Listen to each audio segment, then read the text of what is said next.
в обществе проводят мероприятия, прививая антикоррупционную культуру. Коррупция приносит один вред, скажем коррупции нет.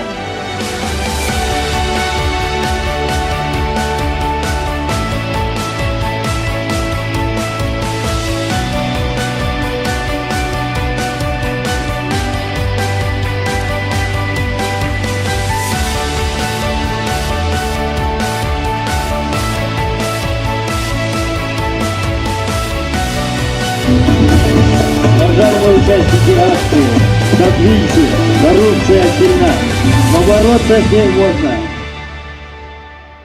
Между тем, без публичного порицания и нулевой терпимости мы не добьемся должного эффекта.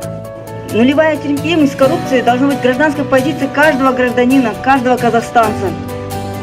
И противодействие коррупции действительно будет эффективно, если мы примем все участие без исключения. Я хочу поблагодарить всех, кто принимает участие в данной акции и проявляет свою гражданскую позицию. Я рада, что моя мама приносит пользу государству, учит детей быть честными, уважать старших, любить свою родину и, самое главное, быть патриотами.